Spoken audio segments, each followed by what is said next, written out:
Chapter 83. Han Shuo never would have thought that this girl would make a move as soon as she said so. She didn't even give him a chance to say another word. Before the broadsword neared his body, the scorching temperature was already making his skin feel a bit uncomfortable. Snorting coldly, the demon's lair edge suddenly appeared in Han Shuo's left hand. Han Shuo imbued it with magical yuan and activated it using the mystical glacial spell fire method. The dark red demon's lair edge suddenly emitted a faint purple cold air, and the temperature in the room suddenly changed. Candace's side was scorching hot, while Han Shuo's side was eerily cold. The two swords in their hands hadn't yet met when the hot and cold auras had already met. Wisps of white smoke rippled out. However, what astonished Phoebe was that Han Shuo's purple cold air was different from any ice magic she'd seen before. It was like a living creature, and could even bend as it advanced. When Han Shuo's and Candace's swords collided, a ferocious force mixed with fighting aura crashed onto Han Shuo's demon's lair edge like a hammer. Han Shuo's body staggered back a few steps, but when his fighting aura surged into the demon's lair edge, he found it difficult to move an inch. He had no way of breaking through the demon's lair edge's obstruction and harming Han Shuo. Candace, on the other hand, suddenly cried out loudly. When the white smoke dissipated, Han Shuo looked at Candace again and discovered that the broadsword in her hand had a chip on it. It looked like it had been cut by the demon's lair edge. Candace should have the strength of a senior swordsman, and because she also possessed fire magic, her strength was even more unfathomable. The broadsword in her hand should be an exceedingly high-quality magic sword, and had the effect of amplifying the fusion of fire magic. Who would have thought that such a good sword would be damaged by Han Shuo in an instant? Just as Candace looked at the broadsword in her hand with a face full of shock and anger, seemingly planning on continuing to attack Han Shuo, Phoebe, who was standing to the side, suddenly spoke up. "All right, Candace, Brian's 40 isn't brute force. I've already said that his miraculous abilities come from his extraordinary senses. He destroyed my magic sword." Candace glared at Han Shuo before complaining to Phoebe. "Serves you right. You asked for it. If you don't change your reckless temper, you'll suffer a lot in the future." Phoebe flicked a helpless glance at Candace and advised with good intentions. Her beautiful eyes swept over Han Shuo and focused on the demon's lair edge in Han Shuo's hands. Phoebe revealed an extremely interested expression and exclaimed, "Is this the weapon you want to forge? Can I take a look?" "There's nothing to look at, it's just a bit sharper than ordinary weapons." Han Shuo put away the demon's lair edge without batting an eyelid and smiled at Phoebe. Petty." Phoebe exclaimed softly and then pointed at Candace, introducing her to Han Shuo. "This is the vice chief of the Battlefire mercenary band, Candace. She's a friend I knew in the past. Her temper is a bit brash, but she's actually a good person. Don't mind her." Nodding, Han Shuo flicked a glance at Candace and said with a smile, "I don't mind, I just hope she doesn't hate me. Heh. It's just a magic sword, not to mention that it hasn't been completely damaged. I won't be so petty. Phoebe, you guys discuss your private matters. I'll guard the door for you outside. I hope that damned Grover knows his place." Candace glared disdainfully at Han Shuo and then looked at the broadsword in her hands with a face full of heartache, walking outside with large strides. As he watched Candace walk out of the room, Han Shuo felt that although this girl's temper was a bit brash, she wasn't a petty or hateful person.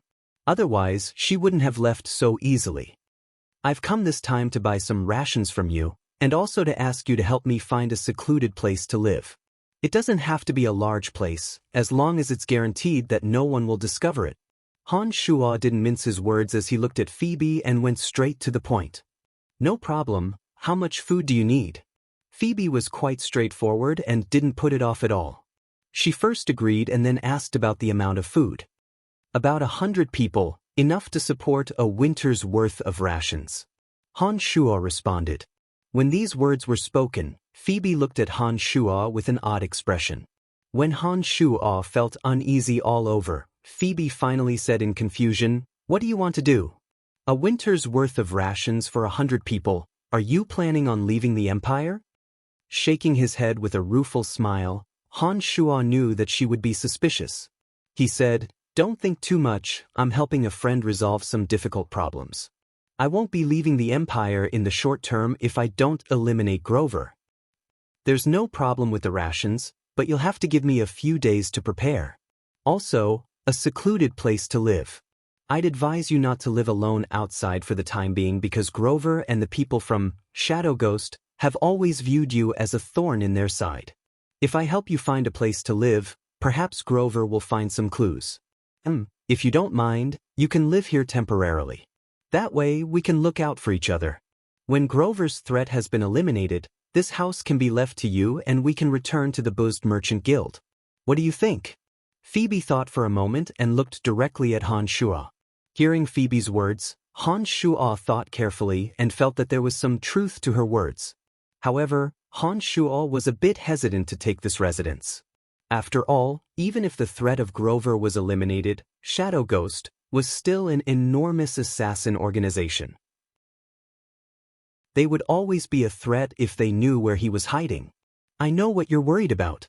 Don't worry, as long as Grover is eliminated, I have a way to make sure Shadow Ghost doesn't make trouble for us again.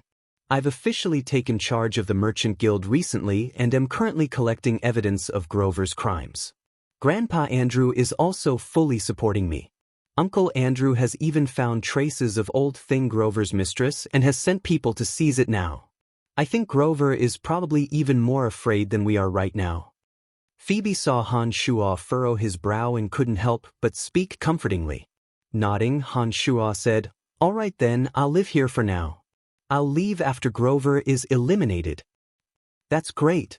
With you here, those damned assassins won't be able to ambush us at all," Phoebe said joyfully when she saw that Han Shuo had agreed.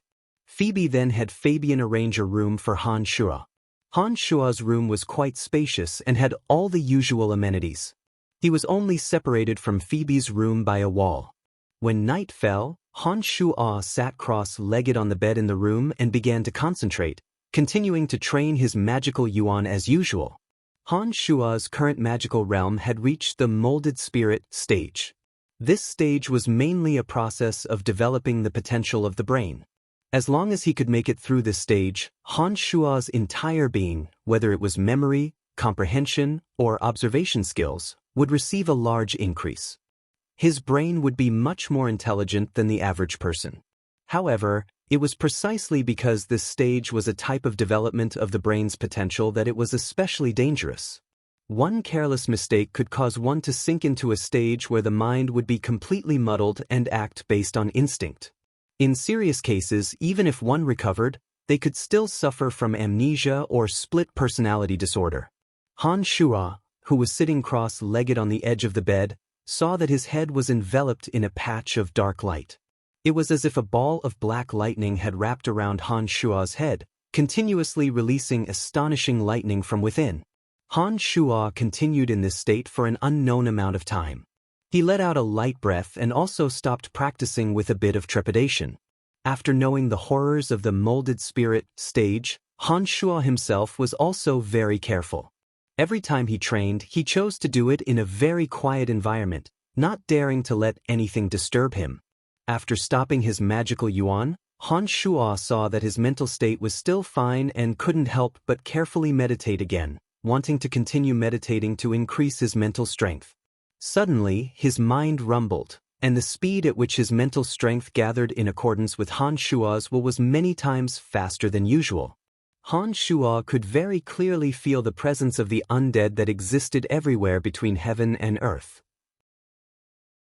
Through the use of his mental strength, Han Shuo could even gather the presence of the undead bit by bit, and could also feel the method in which the presence of the undead was gathered. This was something that could not be achieved when casting magic normally. This time's meditation seemed to have allowed Han Shuo to suddenly enter a wondrous state. Han Shuo could clearly feel the growth of his mental strength, and it was much faster than usual.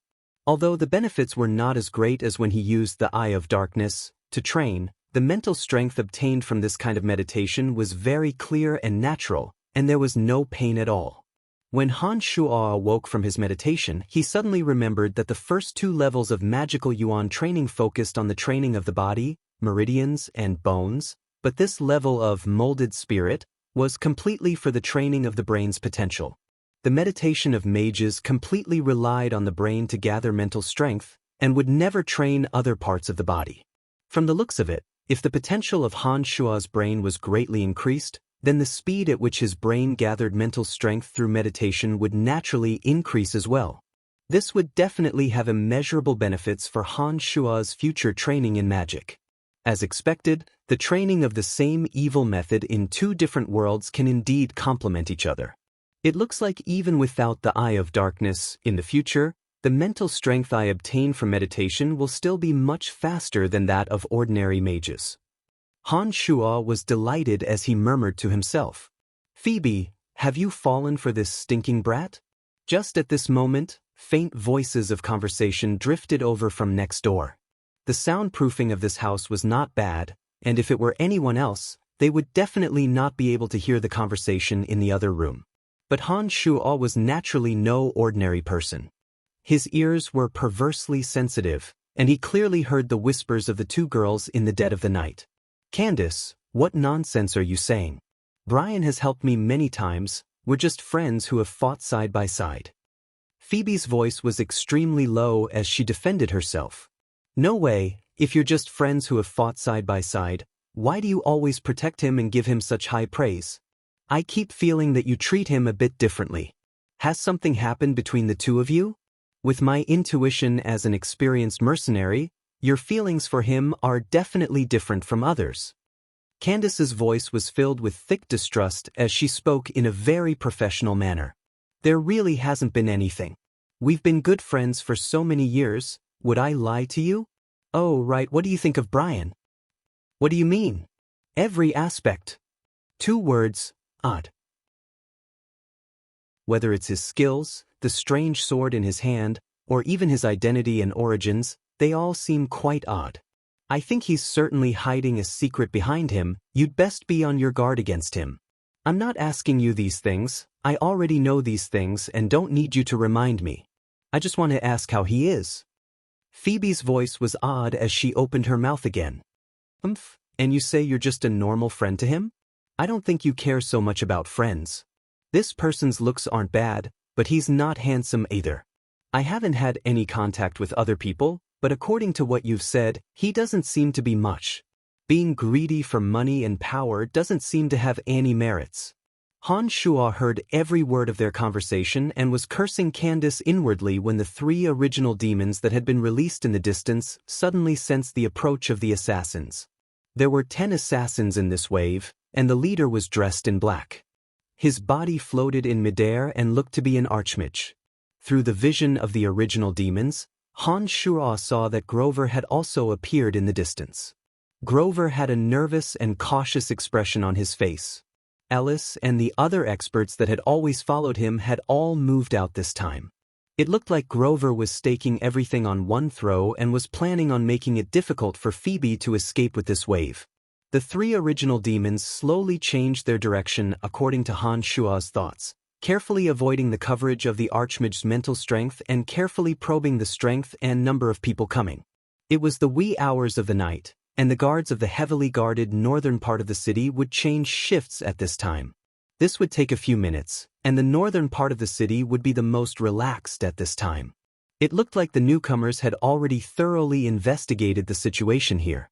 Han Shua gauged the strength of the people on this side, and for the first time, a feeling of disaster rose up in his heart. He could no longer continue listening to Phoebe and Candace's conversation at this time. He walked out of the room as fast as he could and kicked open the door to Phoebe's room, disregarding the taboo and directly barging into her room. Chapter 84. What are you doing? Candace's face turned pale with fright as she suddenly stood up. On the other side, Phoebe seemed to have been about to undress and get ready for bed. She also jumped in fright when she saw Han Shua rush over and hastily pulled up her clothes, looking at Han Shua with a face full of panic. Grover's men and Shadow Ghost's men have arrived together.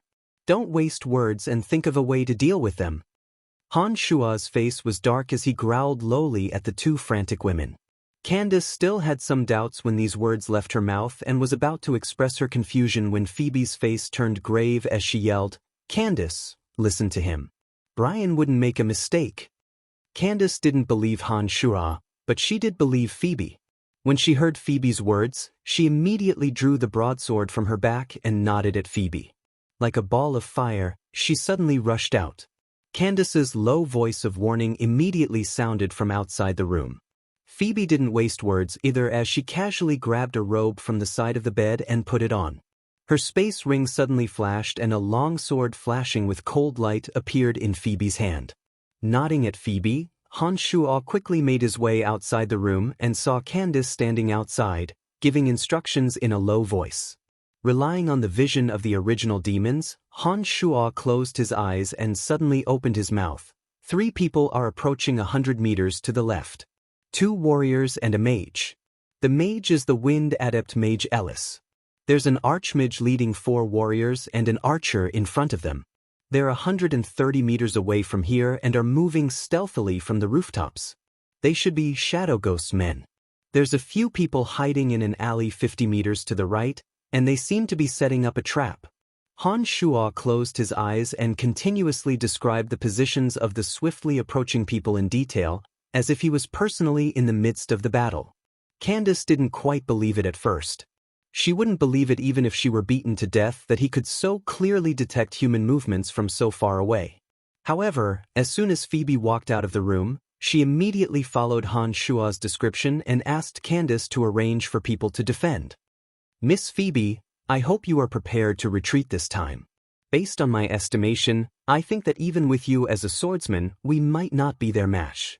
If the situation is not good, I hope you will not stay here. But no matter how dangerous it is, don't retreat to the right, that's a dead end." Han Shuo suddenly opened his eyes and stared at Phoebe as he spoke solemnly. "Thank you, Brian. I know what to do. You have to be careful too." Phoebe trusted Han Shuo quite a bit. When she saw Han Shuo warn her so solemnly, she immediately understood that this time would be extremely dangerous. She immediately nodded solemnly to express her understanding. Taking a deep breath, Han Shuo took out the demon's lair edge and held it in his hand. He inspected the dagger hidden on his body and the steel needle in his leg. He then held the crossbow in his left hand and leapt onto a large tree nearby. The shadows of the house perfectly concealed Han Shuo's body. Han Shuo stared at the left side with a solemn and calm expression, not moving an inch. "They're here indeed." Everyone spread out carefully. As a swordsman, Phoebe finally heard the footsteps and rejoiced at her trust in Han Shuo. She cast a meaningful glance at Candace beside her. It was only now that Candace looked in shock at Han Shuo, who was hidden in the darkness. She never would have thought that Han Shuo would be so amazing. Not only could he detect people's movements from a distance of 100 meters, but it was as if he had a pair of eyes in the sky and could clearly detect the enemy's movements. Candace was a seasoned mercenary after all. After a brief moment of shock, she glanced at Phoebe and the two leapt up at the same time, hiding on either side of Han Shuo and also hiding in the shadows.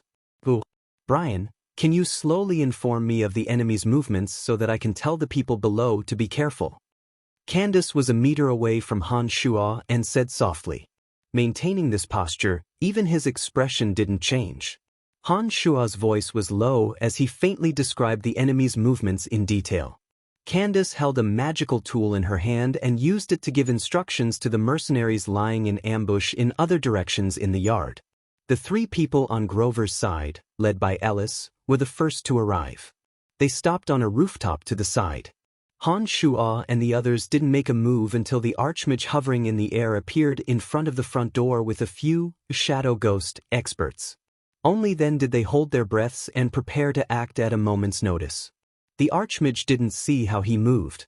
All that could be seen was that he, completely shrouded in a black robe, used an almost inaudible voice to chant a few incantations.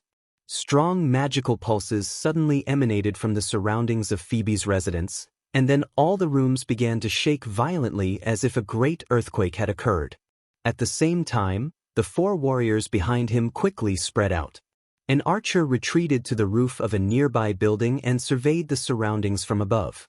Ellis saw the earth shake violently like a giant beast awakening and nodded to the two warriors in front of him. The two of them leapt down and landed in the yard below. Whoosh whoosh whoosh whoosh whoosh whoosh whoosh. 5 arrows suddenly revealed themselves in the darkness. They were like 5 ruthless poisonous snakes lurking in the depths of a deep pond, quickly biting towards the 2 warriors who had just landed. The 2 had been hiding their tracks all along, but hadn't expected to be attacked so fiercely as soon as they landed. Their hearts jumped in fright and they hastily swung their swords to defend themselves. 3 of the arrows were cut in half and 1 was dodged by the 2. Only the arrow shot by Phoebe nailed into the calf of one of the warriors. When the 2 had landed, they'd already triggered the boundary that had been set up there. 3 bolts of lightning suddenly appeared in the sky. Under the illumination of the lightning, Han Shuo could clearly see that there were iron wires as thin as hair. These iron wires were entangled with each other, and when the 2 landed, their ankles just happened to be entangled by these iron wires. With the help of the iron wire, the electricity spread out in an instant, forming a bright and beautiful silver net of electricity in that area. The 2 of them spasmed, their mouths letting out mournful howls of pain. The uninjured person was shocked by the electricity and nimbly swung his sword to cut through the iron wires. The other warrior, who had been shot in the calf, foamed at the mouth, and his hair was charred as he slowly fell into the electric net. Not good, there's an ambush. Ellis, who'd been planning to follow them down, suddenly shouted loudly when he saw the 2 warriors fall, warning the assassins of Shadow Ghost, who were attacking from the front. Crack, crack. The front door split apart and 4 black-clad warriors rushed in with swords in hand. They patrolled the courtyard in 2 directions. The Archmage floated into the courtyard, the staff in his left hand wrapped in a long black sleeve.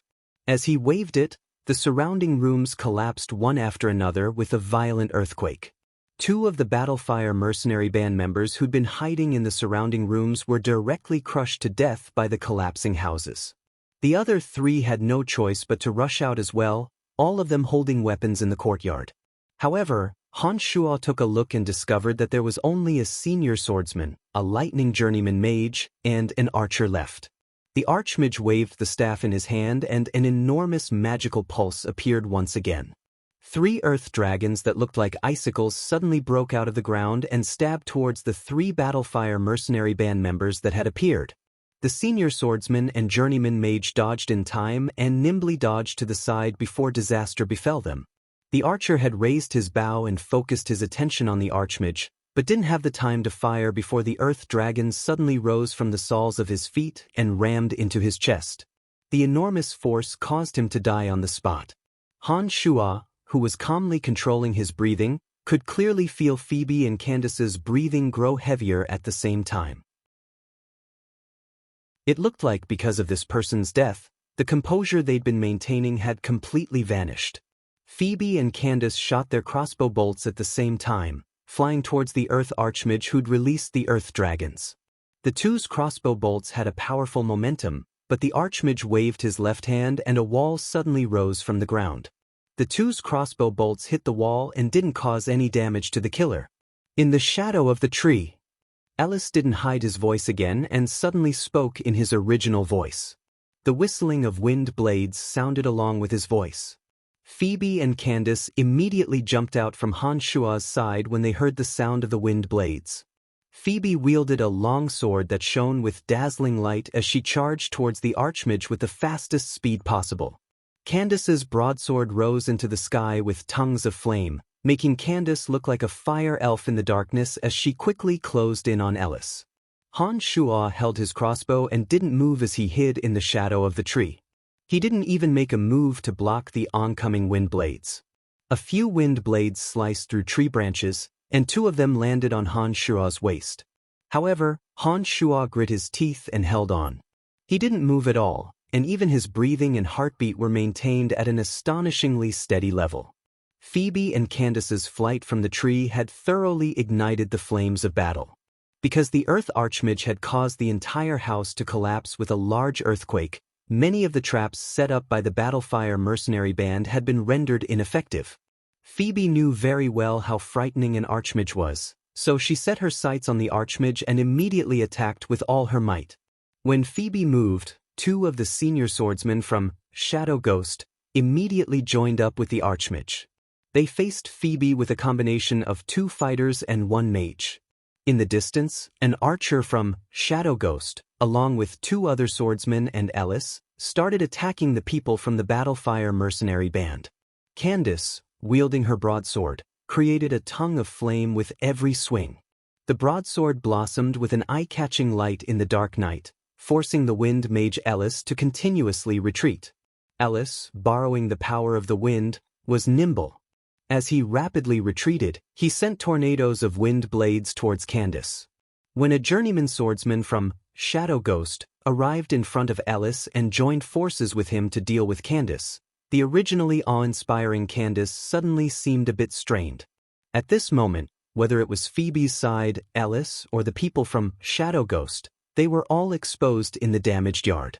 Han Shuo was the only one present, still hidden in the darkness. He endured the 2 wind blades and waited for the most opportune moment to attack. Similarly at a disadvantage, Phoebe and Candace saw that Han Shuo had yet to make an appearance and couldn't help but feel a bit of anticipation in their dejected hearts. The 2 girls were both intelligent and had already guessed what Han Shuo was planning by hiding there at the risk of being injured. They both understood tacitly and led their opponents towards the direction of the large tree. After a while, Phoebe and Candace, who were struggling to fight their enemies, gathered under the tree where Han Shuo was hiding. They were blocked off by the Archmage, Ellis, and the others. "Beautiful Miss Phoebe, after a few battles, I greatly admire your strength. But this time, you won't have any more chances." "I'm very sorry." Ellis laughed softly. As soon as he finished speaking, the wind howled in the air in front of him, forming a violent tornado. The broken trees and rocks in the surroundings were all blown into the air by the tornado and swept towards Phoebe and Candace. The Archmage didn't make a sound and raised his left hand. 4 tall earthen walls rose from the ground, completely trapping Phoebe and Candace like a cage. The long sword in Phoebe's hand rippled with a ball of piercing milky white light. The light formed the shape of a cross and blasted through a wall of earth, leaping out together with Candace. At this moment, the swordsmen who had been waiting on the side immediately made their moves to deal with Phoebe and Candace. Ellis had a sinister smile on his face as he gathered his mental strength and slowly manipulated the tornado to engulf the 2. At this moment, a crossbow bolt pierced through the air and suddenly shot towards the Earth Archmage, who was completely shrouded in a black robe. The Archmage leaned to the side and a swordsman next to him blocked the bolt with a wave of his hand. At this moment, a bone spear appeared out of thin air and also shot towards the Archmage with a sharp whistle. The Archmage seemed to be a bit impatient as he opened his left hand slightly and earth element magic gathered. A stone slab flew out of the ground and smashed the bone spear flying towards him. The Archmage had just breathed a sigh of relief and was about to search for the enemy hiding in the shadows when a ghastly howl suddenly sounded. Ellis clutched his chest not far away and raised his head to look at the large tree above his head in terror. A sharp weapon drilled out like a poisonous dragon and whistled out of his chest. An arrow of blood uncontrollably spurted out from the bloody hole in Ellis' chest. Ellis' head faced the sky as his knees suddenly gave way and he knelt on the ground. He then paused and his body fell backwards. Chapter 85. Ellis' sudden death caused the concealed Han Shuo to be completely exposed. When the demon's lair edge made an arc and returned to Han Shuo's hand, Han Shuo also leapt down from the tree. At this moment, the Thunder Journeyman Mage of the Battlefire mercenary band had an arrow lodged in his left ribs at some point. It looked like he'd been shot by the archer from Shadow Ghost on the distant rooftop. The other senior swordsman was also spitting up fresh blood. His body also seemed to have been slashed by wind blades as drops of fresh blood dripped to the ground from his body. "Get out of here." Han Shuo landed and sized up the situation. He understood that even though Ellis had been ambushed and killed, his side was still at a disadvantage. He immediately made the decision to retreat. From the arrival of the group of killers until the wave of attacks just now, Everything had actually happened in the time it took for sparks to fly off a flint. The killers from Shadow Ghost still had plenty of time to slowly kill his group before the city guards had finished changing shifts.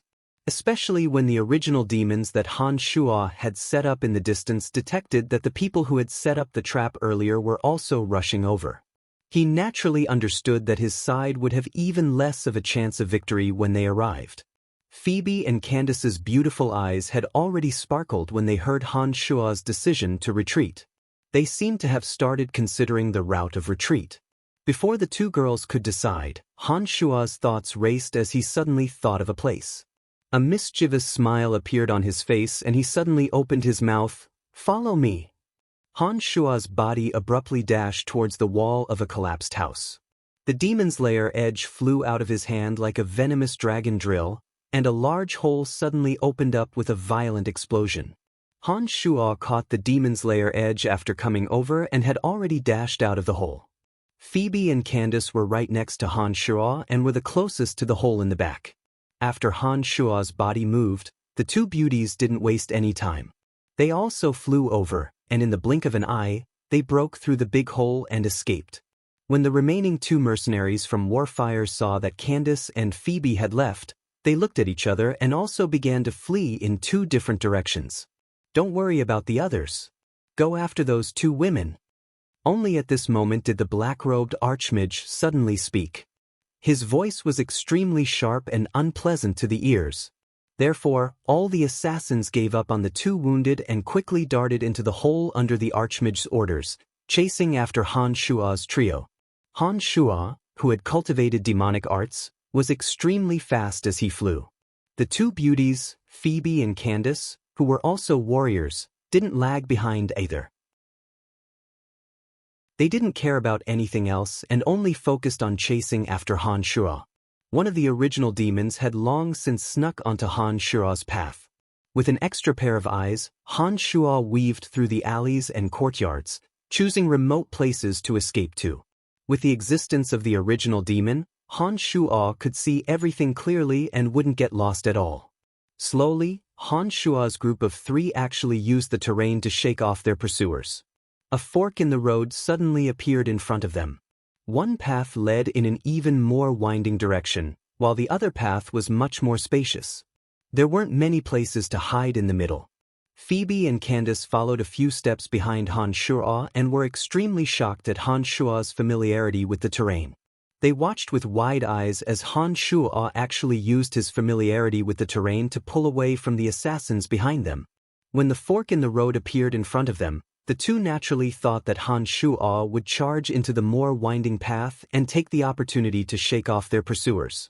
They didn't think that Han Shuo would suddenly stop and casually take out a black mask to cover his face.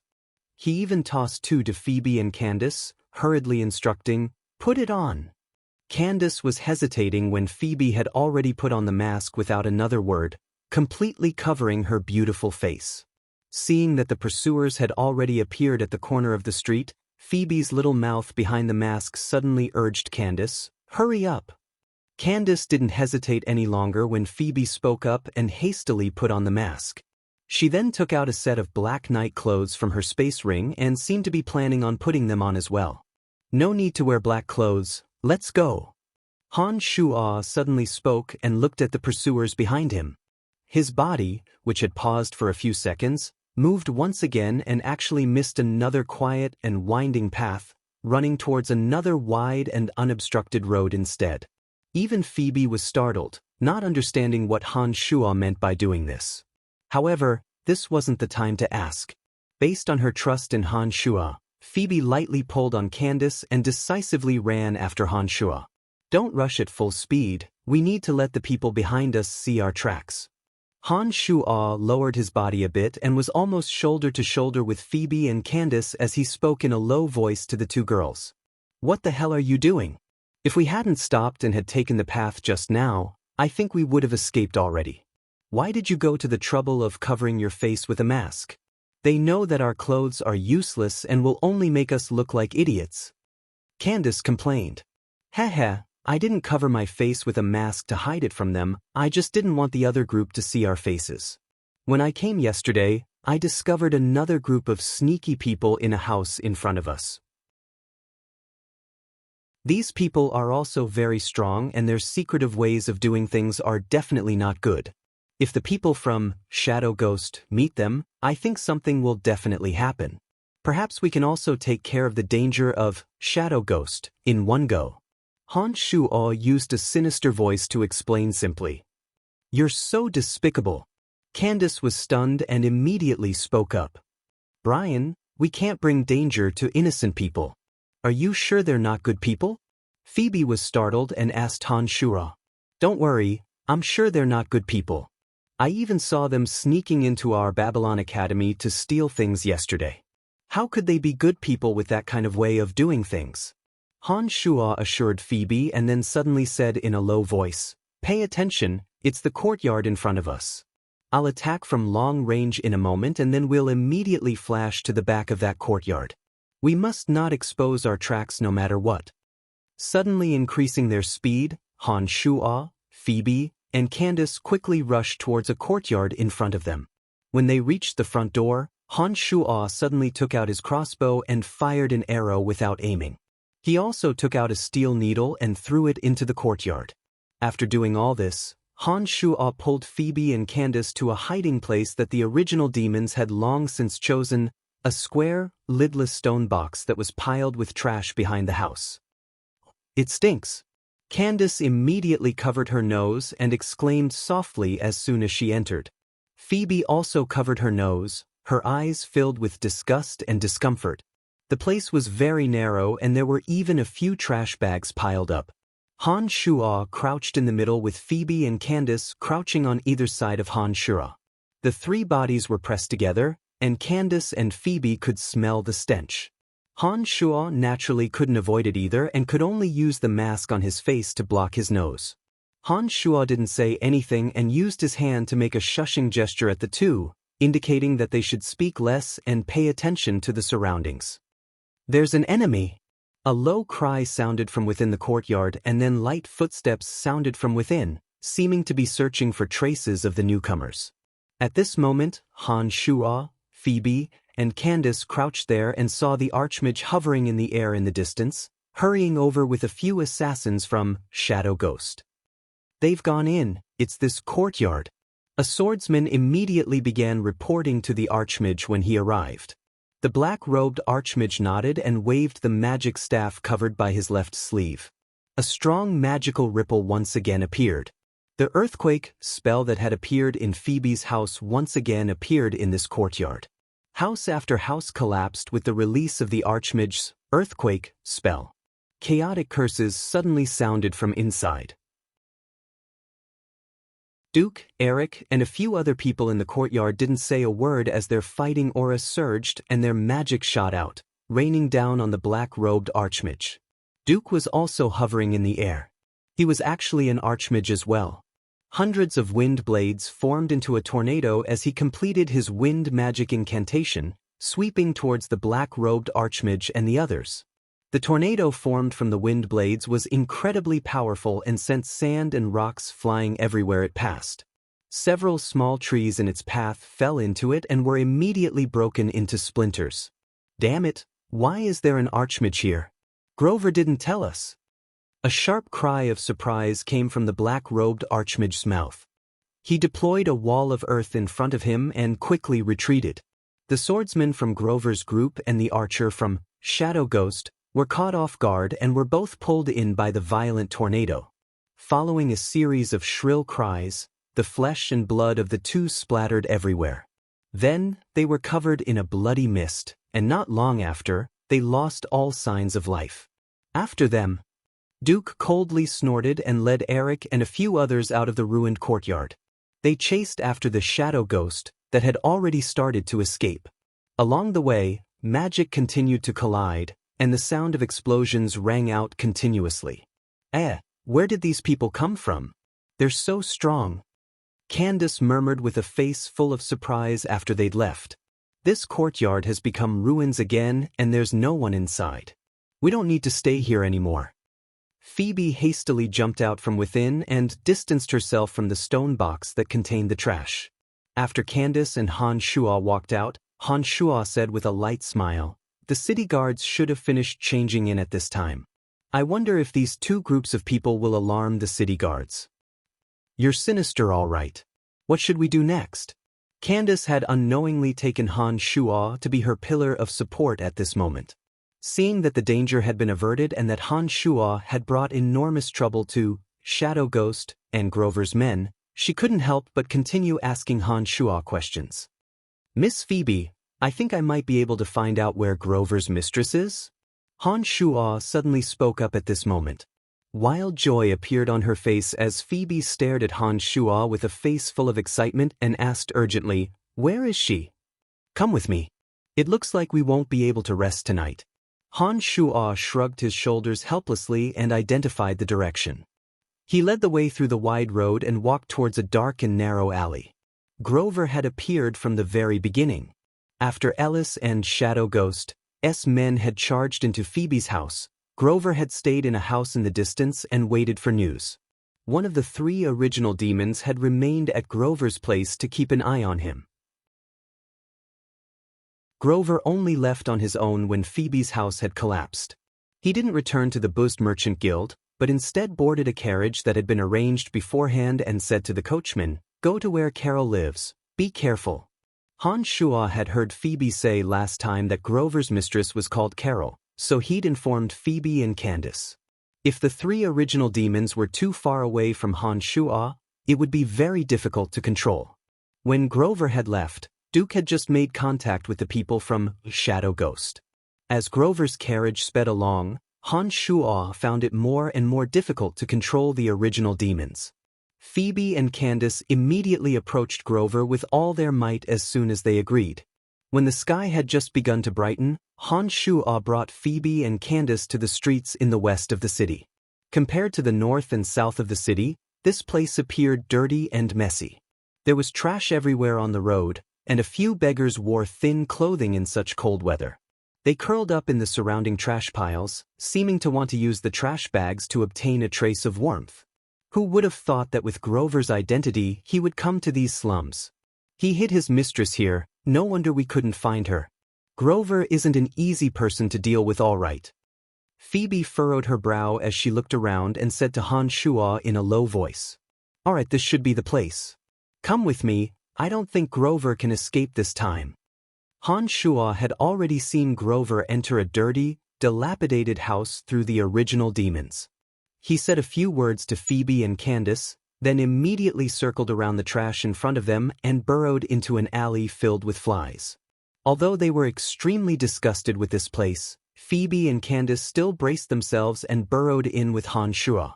Their four hands continuously flapped in an attempt to chase away the flies around them.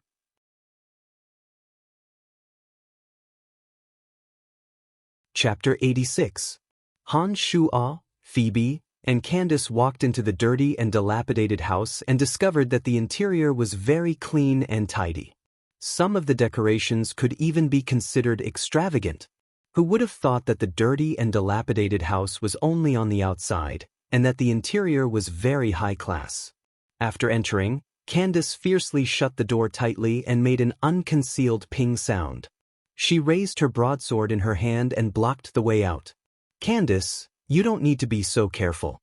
My good uncle doesn't know any martial arts or magic. He won't be able to escape this time." Phoebe's mask had long since been taken off her face, revealing her stunning features. She sat down casually and looked coldly at a room with an open door. Han Shuo sized up the surroundings and used the original demons to observe the surroundings.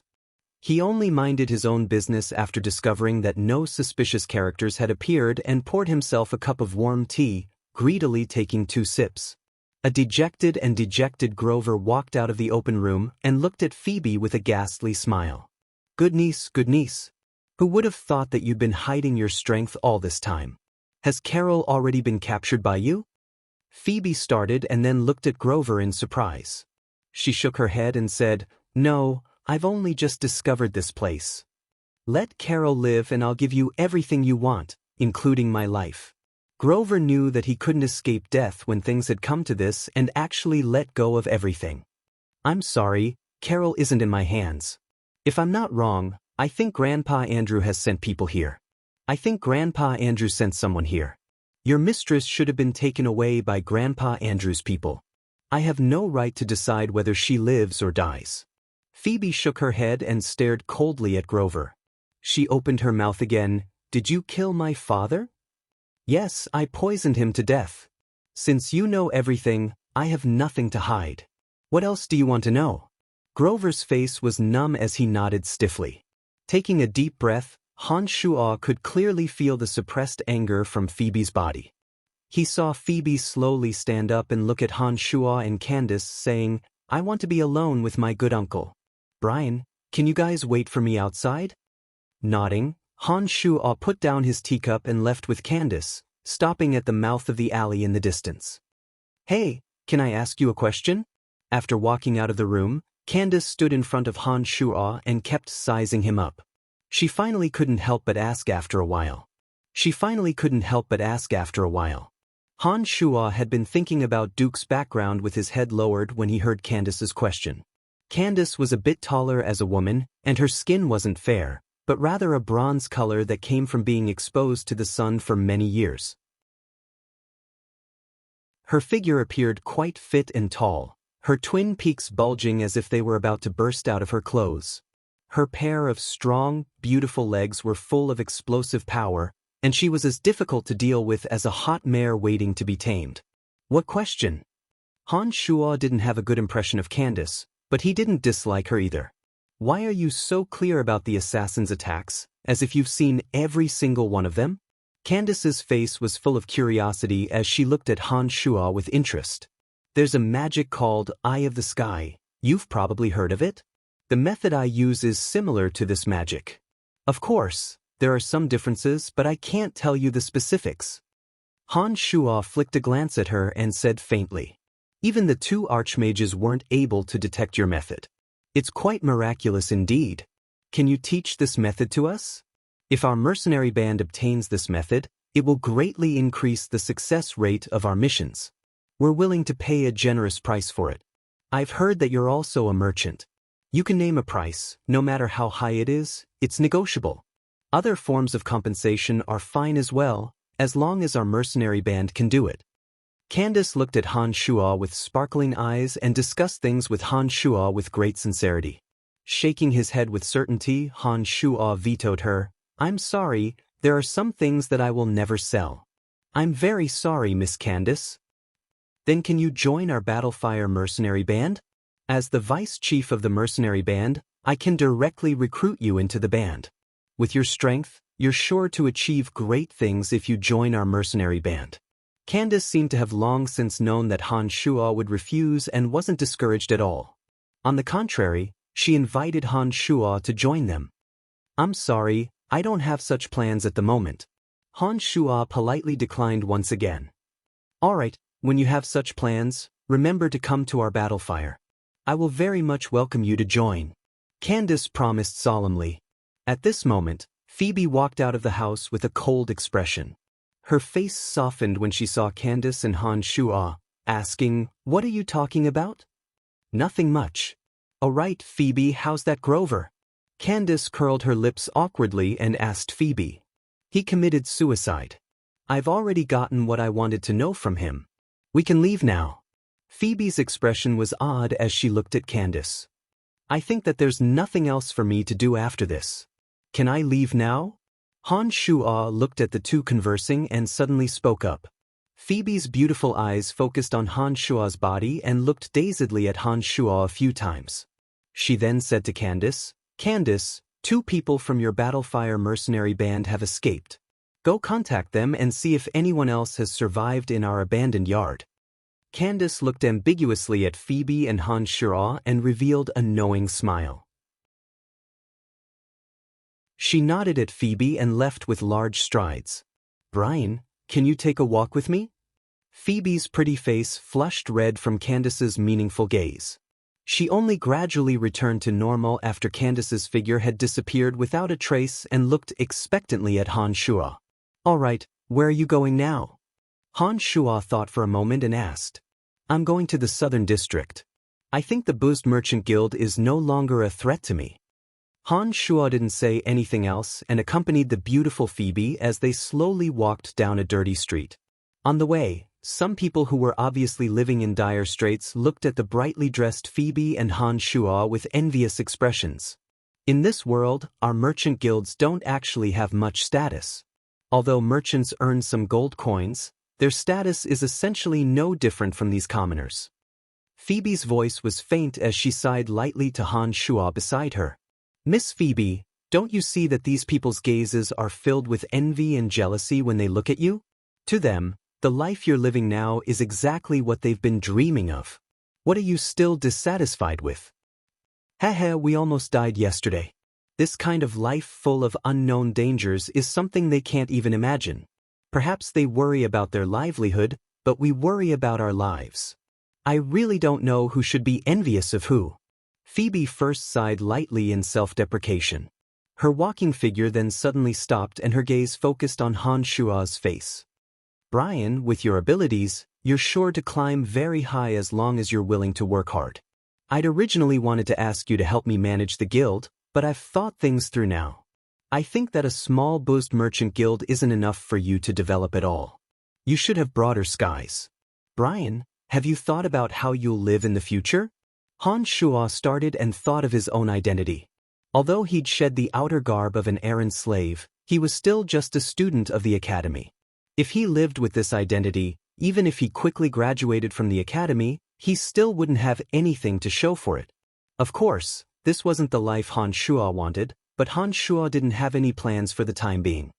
Power and an illustrious position are what you should be pursuing.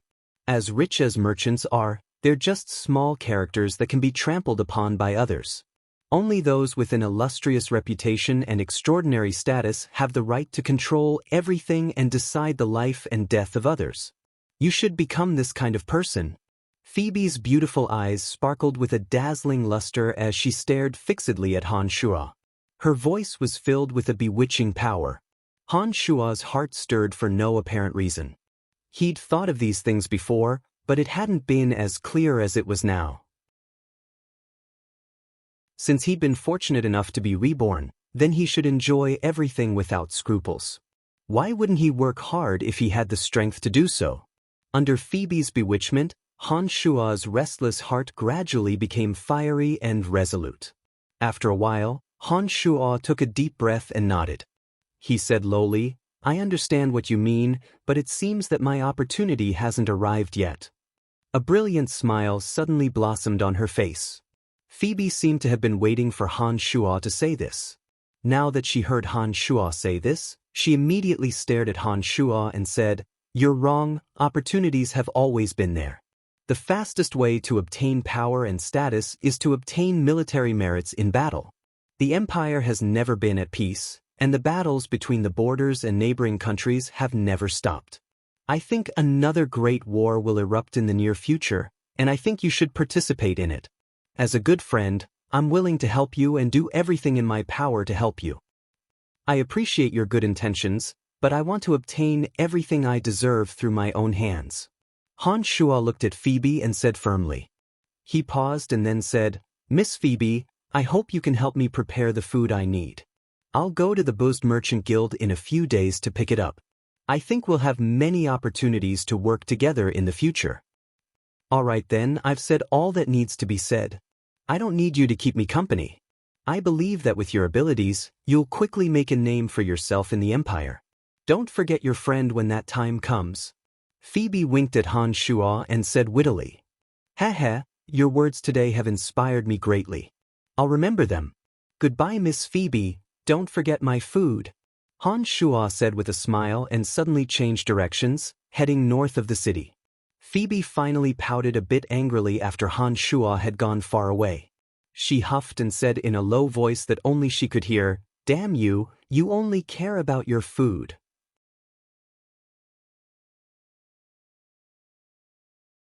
Chapter 87. After leaving with Phoebe, Han Shuo headed straight for the Babylon Academy of Magic and Force. However, Han Shuo once again avoided the front and planned on entering from a secluded corner in the back of the mountain. When he and Phoebe had tangled together for a while in the forest, Han Shuo suddenly became vigilant. An unexplainable feeling of unease rose in his heart. This caused Han Shuo to immediately release the 3 original demons in his shock. The original demons flew out from the back of Han Shuo's neck and circled the entire forest once, but didn't discover anything. However, the uneasy feeling in his heart didn't disappear just because the original demons didn't discover anything. That extremely uncomfortable feeling grew more and more intense, causing Han Shuo to feel quite apprehensive. The demon's lair edge was already in his hand. Han Shuo took a deep breath and adjusted his facial features to their optimal state. He attempted to detect the abnormalities in his surroundings through his own eyes and shouted ahead of time, "Who's there? Come out." Han Shuo only shouted these words carelessly and didn't hold any hope. If it was an enemy of this level would absolutely not appear because of a single word from Han Shuo. However, contrary to Han Shuo's expectations, a low, sinister laugh suddenly sounded from within the dense forest as soon as he'd finished speaking. Then, a human figure gradually formed in the shadow of a large tree in front of Han Shuo. "Little fellow, you're quite vigilant. How did you discover my existence?" After the human figure in the shadow of the tree gathered, a sinister old man with an exceedingly tall and skinny body walked out. This old man's hair and beard were ash-gray and his pupils were leaden. He looked as if he didn't have any life in him. "Based on my intuition, who are you?" Han Shuo gripped the demon's lair edge tightly in his hand and stared unkindly at the gradually approaching old man, looking like he was about to make a move at any moment. "I can give you the opportunity that you're lacking. I'm acquainted with Phoebe's master. I don't have any malicious intentions towards you. You don't have to be nervous." From this person, Han Shuo could feel a strong sense of danger. This should be the most powerful person Han Shuo had encountered since he came to this world. Han Shuo even felt that if this old man made a move, he would not be able to escape death. "Phoebe? You were sent here by Phoebe. What do you want?" Han Shuo resisted the urge to run away from this person and asked with a sullen face. Suddenly, the old man stopped and did not continue forward. He only sized up Han Shuo, as if he was observing a rare commodity waiting to be sold at a high price. He nodded repeatedly. After a while, a smile blossomed on his face. However, this kind of smile from his sinister face only made people feel more sinister. "Phoebe doesn't know of my existence, but I am well aware of some of your recent matters.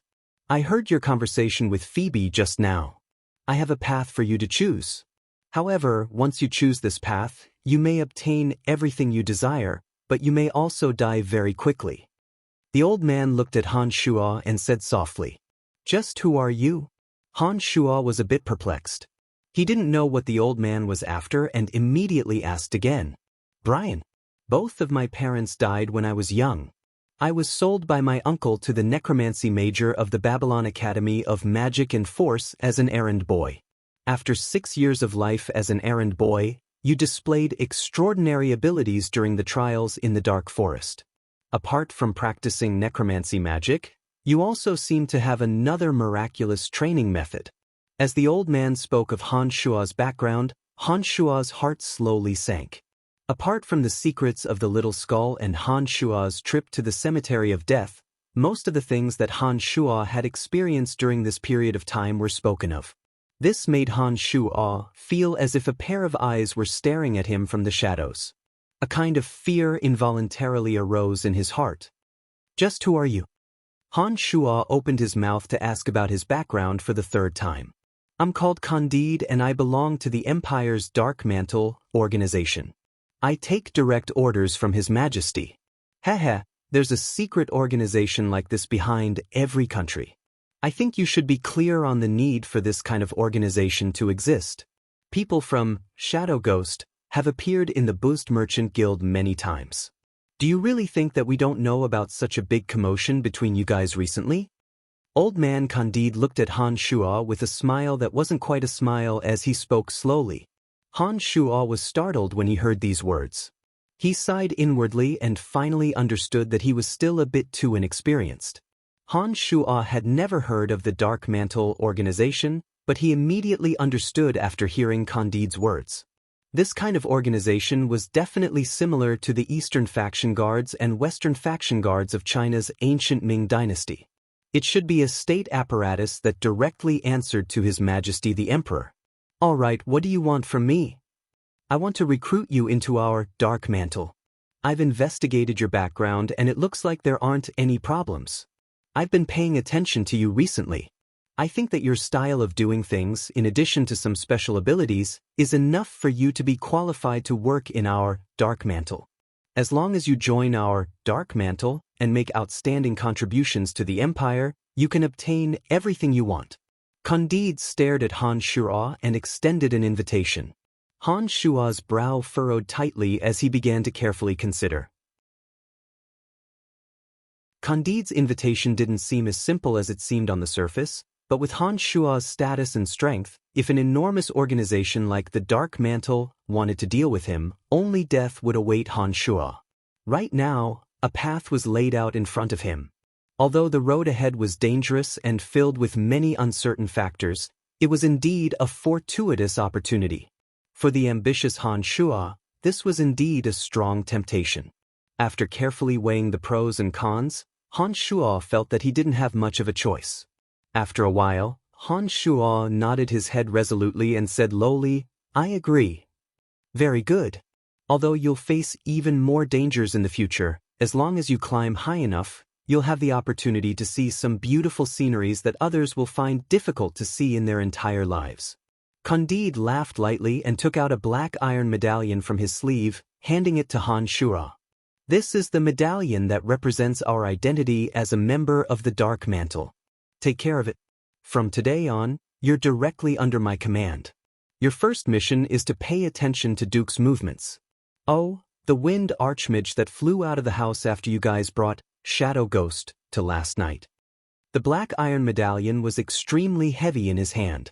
The words Dark Mantle were carved on the front, and the image of a crown was carved on the back. However, the crown was floating above a dark cloud, and the crown was also inky black. What's Duke's background? Where is he right now?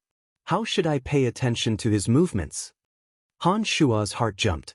He thought that if Duke discovered him, he'd be very surprised. He might even guess that the Eye of Darkness was in his hands. If he paid attention to this person, then Han Shuo would have to bear even more risks. Hesitating for a moment, Candide explained, Duke isn't someone from our Lancelot Empire. He's from the Kasi Empire and is an emissary from the Kasi Empire's Maya Magic Academy. He's come to your Babylon Academy of Magic and Force for a magical exchange. Of course, these are all excuses they've given themselves. Their true intentions are definitely not like this. However, they've hidden themselves very well, and we still don't know why they've come. That's why we need people to pay attention to them.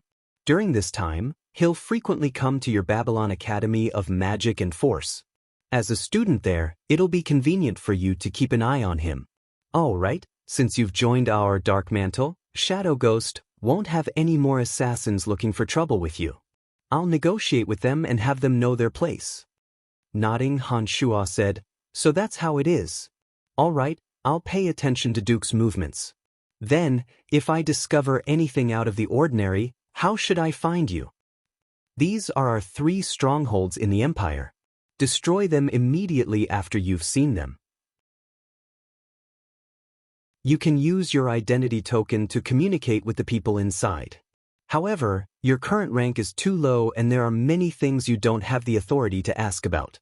If you can advance to a higher position, you'll be able to use the Dark Mantle's resources and even directly mobilize the Empire's army. Hehe, you have to work hard. Candide said to Han Shuo. A thin piece of paper fell into Han Shuo's palm. Han Shuo read it once and silently memorized it. He tore the paper into pieces in front of Candide and said, All right, my mind is a mess right now. I still need to think.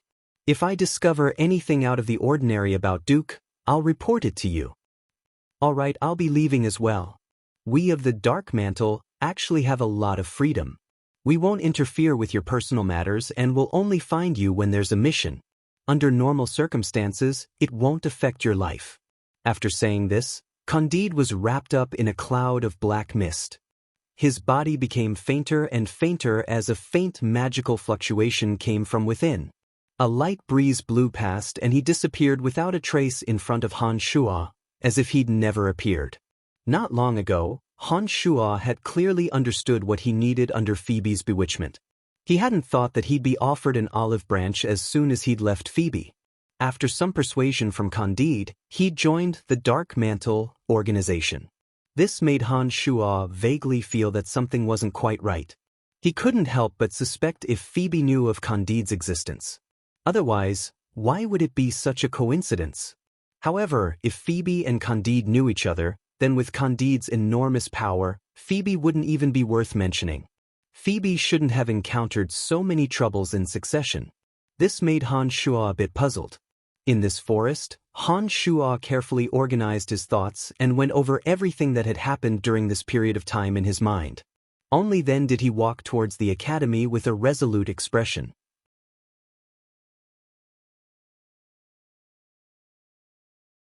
Chapter 88. Han Shuo had been worried that he would be discovered by Duke, but had completely dispelled this worry within a few minutes of arriving at the Necromancy Major.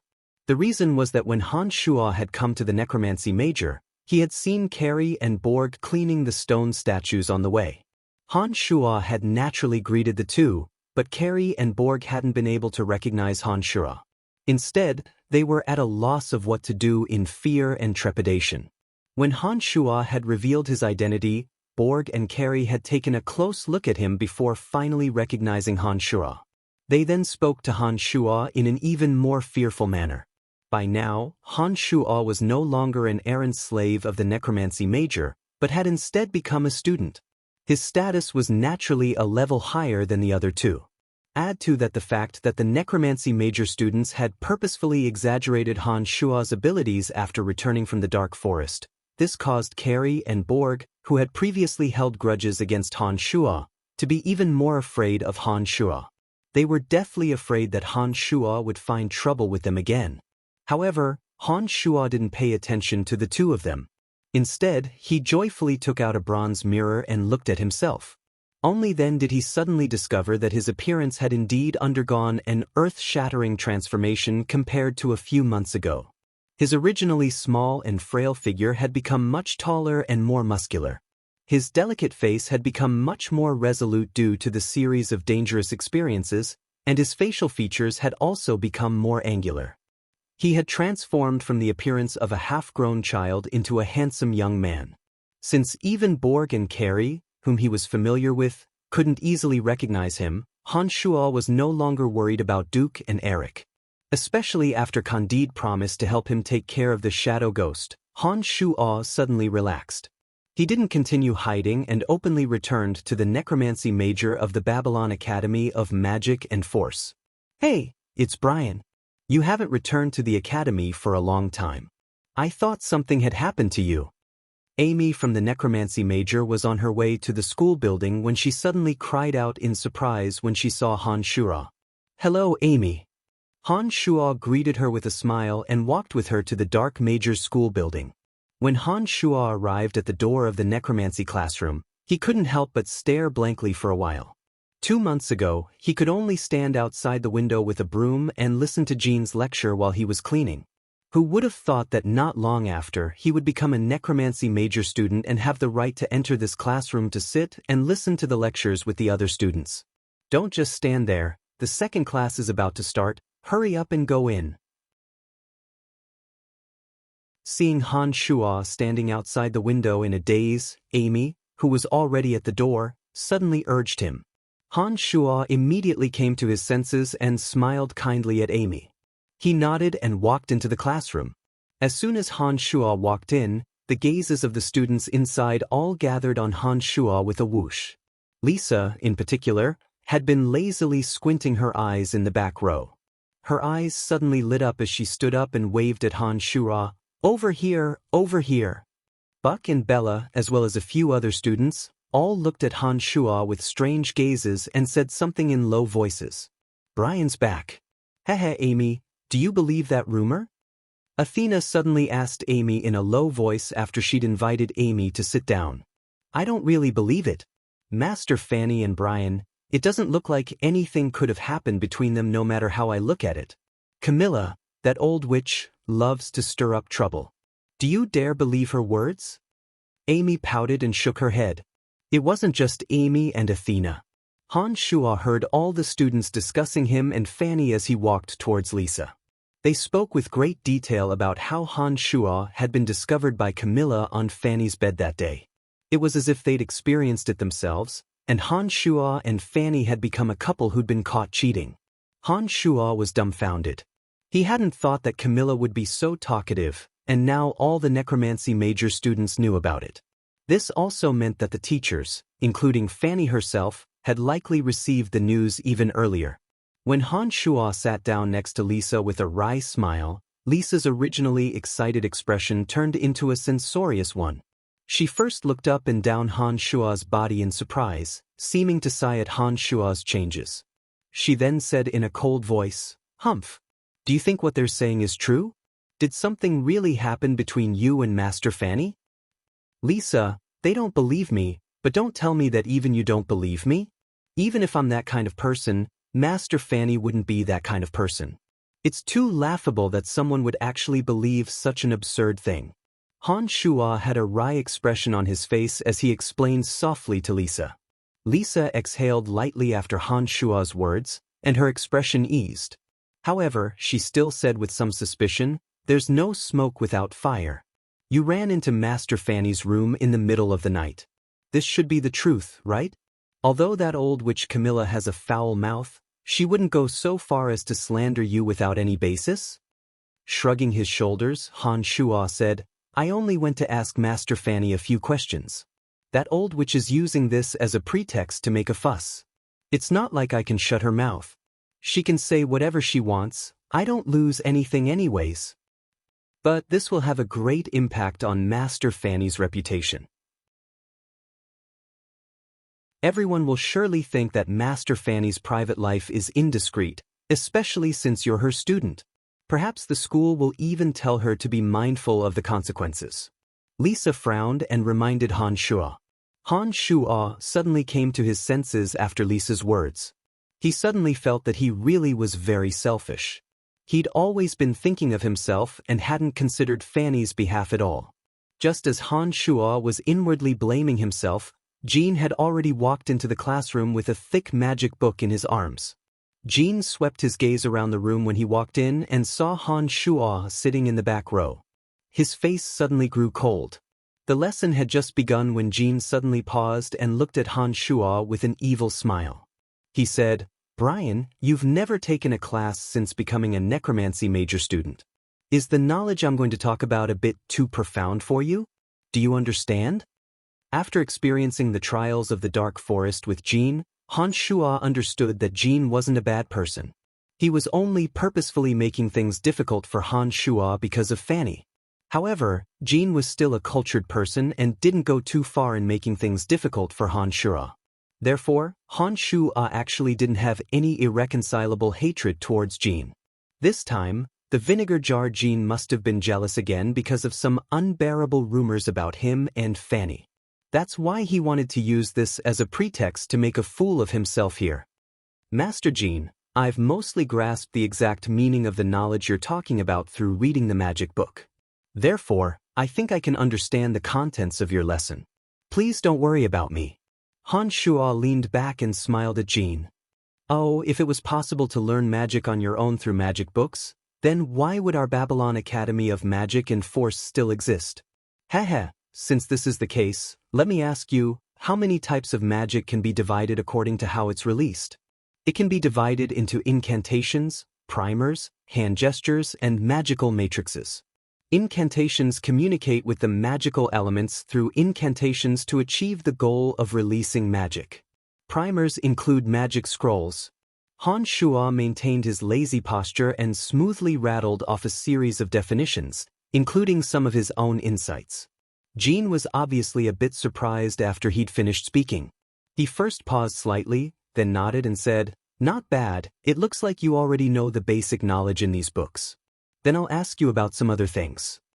Jean then furrowed his brow and asked a series of questions to Han Shuo. from the most basic magical knowledge at the beginning to some key points of magic that only novice mages could grasp. Jin opened his mouth and asked all of them. Han Shuo spoke eloquently and clearly explained all of these questions. During this process, Jin and the other students in the classroom all looked at Han Shuo with a face full of astonishment. It seemed that they hadn't thought that Han Shuo would be able to understand so much profound knowledge in such a short amount of time. There were traces of sweat on Jin's forehead and he appeared to be a bit impatient. He snorted lightly and asked another question. I don't know this. Han Shuo started and answered honestly. This question was something that a journeyman mage should be able to grasp, and Han Shuo really didn't know much about it. Jin finally smiled and was about to open his mouth to say a few words to save face when Lisa said impatiently, Master Jin, if he knew everything, then why would he be here listening to your class? Jin was a bit embarrassed when Lisa's words stopped him in his tracks. He laughed dryly and slapped the table. All right, then I won't ask anymore. Let's continue. How did you suddenly know so much? Lisa's head shrank back as she asked Han Shuo in a low voice. Didn't I tell you just now that I learned all of this from Master Fanny? Otherwise, why would that old hag Camilla have spread the rumors? Han Shuo responded and then really did begin to pay attention in class. Some of the content that Jin was talking about included some intermediate and advanced magic knowledge, and was indeed what Han Shuo needed to grasp right now. Therefore, Han Shuo didn't develop any negative feelings because of Jin's jealousy. Lisa seemed to have something to say to Han Shuo after class, but Han Shuo didn't give her the chance. He immediately headed for Fanny's lab after leaving the classroom. Fitch, I've already explained this magic many times. I think with your level of understanding, you should have long since understood why you still couldn't successfully cast it. Han Shuo stood in front of the lab door and his sensitive ears allowed him to clearly hear the conversation within. Master Fanny, I think you already know how I feel about you. Why don't you give me any chances, and are instead willing to be with that lowly errand slave? Fitch's vehement complaints traveled from within. Han Shuo lightly pulled the lab door open and could clearly see the anger on Fitch's face. Fanny wore black-rimmed glasses and a set of standard magic robes. A look of resignation appeared on her face as she sighed. Fitch, I'm becoming more and more disappointed in you. First of all, Brian is now my student, just like you. You shouldn't treat him as an errand slave. In addition, I've noticed that you're not paying attention at all every time you come to me for an answer. You're always absent-minded and I don't know what you're thinking about. Brian is much better than you in this regard. It's Brian again, that damned errand slave. Just what is better than me in this regard? Why are you willing to be with him, but not give me any chances at all? Can it be that which Camilla was telling the truth? That you've shamelessly slept with him already? The anger on Fitch's face grew stronger and stronger as he lowered his voice and almost roared. Slept? Fitch was truly enraged by Fanny's slap. She looked coldly at Fitch and said, I think there's nothing more for us to say. I said I'd wait until you advance to Adept Mage before discussing matters of the heart in order to encourage you to work hard. But now, I can see that something is wrong with you. I can tell you clearly that there is absolutely no possibility between us. I hope you can give up all illusions. If you have any questions about magic in the future, please look for me in the training field or in the classroom. This laboratory no longer welcomes you. Can you please leave this place immediately? So you've been lying to me all this time. How good, very good. You told me to wait until I advance to Adept Mage before discussing matters of the heart, but that Brian is only your errand slave and already has an exception. Hypocritical, shameless woman, I'll never believe your words again. Fitch covered his face and laughed bitterly, walking out of the lab. Han Shuo took a few steps back and hid his body in a corner. He stared coldly at Fitch's disappearing figure as he waited for Fitch to leave. He paused for a moment, then walked into Fanny's lab with a natural expression. When Han Shuo walked in, he saw that Fanny's consciousness was a bit dazed. Her two hands were resting weakly on the round table as she lowered her head and sighed softly. She murmured weakly to herself, perhaps Fitch was right, I really am a hypocritical, shameless woman. I seem to have broken some rules, Han Shuo could also hear Fanny's low murmurs clearly, but he didn't understand what Fanny meant. He didn't know what she was referring to. After thinking for a moment, Han Shuo extended a finger and rapped on the round table in front of him. Get out. Fanny suddenly lifted her head and glared fiercely at Han Shuo. When she saw that the target had become Han Shuo, the expression on her face became quite odd. She was first stunned, then startled. Her eyes seemed to want to hide something, but her expression finally returned to normal. She rolled her eyes unhappily at Han Shuo and said, "What are you doing here?" "Nothing much, I just wanted to ask some questions." Han Shuo looked oddly at Han Shuo and responded, "What did you hear? Did you see what happened just now?" Fanny's expression changed as she suddenly glared fiercely at Han Shuo. "You must have heard everything, you perverted ear. Don't you know that eavesdropping on others is a very rude behavior?" "I actually didn't want to listen, but they fell into my ears of their own volition. There's nothing I can do?" Han Shuo spread out his hands like a rogue, indicating that he really hadn't done it on purpose. His expression then became serious as he looked at Fanny. "That Camilla is quite repulsive. I don't care, but she slandered you and has affected your reputation. Do you plan on letting her off just like that? Forget it, that old witch is just that kind of person. There's nothing between the two of us anyways. What other people say has nothing to do with us. The more we explain, the more they'll think we have a guilty conscience. We might as well just ignore them. We don't have to be afraid of crooked shadows anyways." Fanny let out a low sigh, seeming to be a bit worried as well. However, her words were meant to calm things down. "But I have a guilty conscience," Han Shuo said with a wry face. "Damn it, what are you feeling guilty about?" Suddenly, Fanny's delicate face flushed red, but her expression was one of rage as she looked at Han Shuo and cursed lowly. "It's because of my mistake that others misunderstand you. I feel sorry for you, so of course I have a guilty conscience," Han Shuo explained seriously to Fanny. Fanny's expression froze slightly when she heard Han Shuo's words and then reacted. She said huffily, "So it's this kind of guilty conscience. I thought you meant something else?" "What do you mean?" Han Shuo pursued the issue. "No, nothing," Fanny said hastily as if she wanted to hide something. She then immediately changed the topic and asked Han Shuo, "What problems do you have with me this time?" Han Shuo was just about to open his mouth to respond when he suddenly felt someone approach. He didn't respond and instead looked towards the door. After a short while, Han Shuo saw Wind Archmage Duke walk into Fanny's room with a benevolent smile on his face. "Master Fanny, are you free today? I'd like to ask you a few more questions." Duke greeted Fanny with a smile when he walked in. His brow furrowed, Duke looked at Han Shuo. Han Shuo's heart jumped, but his expression was quite normal. He looked at Duke with surprise and confusion, as if he was seeing Duke for the first time and wanting to know his identity and background. Welcome to Immortal Cultivation Audiobooks, your gateway to the mystical world of Xianxia. Dive into legendary tales of martial arts, spiritual growth, and immortal ascension. Here, we bring you full-length English audiobooks of the best Wuxia and Xianxia stories, from young prodigies to ancient sect wars. Perfect for fans of Against the Gods, Martial World, and tales of demons and gods.